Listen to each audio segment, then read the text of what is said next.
குறி தவறாத வில்லுக்கு சொந்தக்காரர், மறுக்கப்படாத பிரார்த்தனைகளை கொண்டவர், பாரசீக சாம்ராஜ்யத்தை வீழ்த்திய தளபதி. அவர் யார் என்று உங்களுக்கு தெரியுமா? அவருடைய பேருதான் சஅத் இப்னு அபி வக்காஸ் ரலியல்லாஹு அன்ஹு. இவர்கள் 595ஆம் ஆண்டு குறைஷி குலத்தின் பனு ஜுஹ்ரா குலத்தில் பிறந்தார்கள். நபிகளாரின் தாயார் ஆமினா பின்த் வஹப் அவர்களும் இந்த கிளையைச் சார்ந்தவர்தான். அபூபக்கர் ரலியல்லாஹு அன்ஹு அவர்கள் இஸ்லாத்தை ஏற்றுக்கொண்ட உடனேயே தனக்கு நம்பிக்கையான நண்பர்களை அழைத்தார்கள். அவர்களில் ஒருவர்தான் இந்த சஅத் ரலியல்லாஹு அன்ஹு அவர்கள். இஸ்லாத்தை ஏற்றுக்கொள்ளும் போது இவர்களுக்கு வெறும் 17 வயது மட்டும்தான். இவர்கள் இஸ்லாத்தை விட்டு வெளியேறும் வரை உண்ணமாட்டேன் என்று இவர்களுடைய தாயார் சபதம் எடுத்தார்கள். ஆனால் சஅத் ரலியல்லாஹு அன்ஹு அவர்கள் இஸ்லாத்தில் உறுதியாக இருந்தார்கள். சஅத் ரலியல்லாஹு அன்ஹு அவர்கள் வில் எய்வதில் தேர்ச்சி பெற்றவர்களாக இருந்தார்கள். இஸ்லாத்தை பாதுகாக்கும் வகையில் இரத்தம் சிந்திய முதல் மனிதன் என்ற பெயரை பெற்றார்கள்.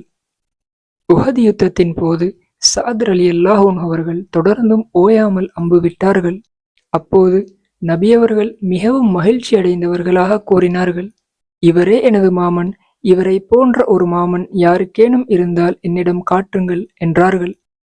உஹது போரில் புயல் போல அம்புகள் பொழிந்த போது நபியவர்கள் கூறினார்கள், சஅத், தாக்குங்கள், எனது தாயும் தந்தையும் உங்களுக்கு அர்ப்பணமாகட்டும் என்றார்கள். அலி ரலியல்லாஹு அன்ஹு அவர்கள் அறிவிக்கிறார்கள், இந்த வாசகத்தை நபியவர்கள் சஅத் ரலியல்லாஹு அன்ஹு அவர்களை தவிர வேறு யாருக்கும் பயன்படுத்தியதே இல்லை என்று.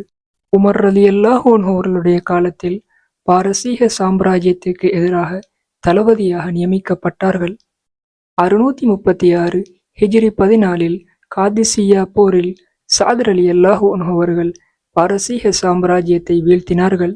நபியவர்கள் ஒருமுறை துஆ செய்தார்கள், இறைவா, சஅத் உன்னை நோக்கி பிரார்த்திக்கும் போது நீ அவருடைய பிரார்த்தனையை ஏற்றுக்கொள்வாயாக என்று. அப்படியே நடந்தது. சஅத் ரலியல்லாஹு அன்ஹு அவர்கள் துஆ செய்யும் போது அது ஏற்றுக்கொள்ளப்பட்டது. சஅத் ரலியல்லாஹு அன்ஹு அவர்கள் தனது 80வது வயதில் 674ஆம் ஆண்டு ஹிஜ்ரி 80இல் இவ்வுலகை விட்டும் பிரிந்தார்கள். சுவர்க்கம் வாக்களிக்கப்பட்ட 10 பேரில் இறுதியாக மரணித்தவர் இவர்தான்.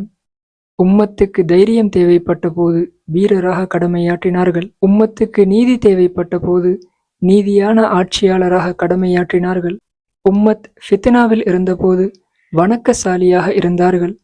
இதுதான் சஅத் பின் அபி வக்காஸ் ரலியல்லாஹு அன்ஹு அவர்களின் வாழ்க்கை சுருக்கம். அஸ்ஸலாமு அலைக்கும் வரஹ்மத்துல்லாஹி வபரகாத்துஹு.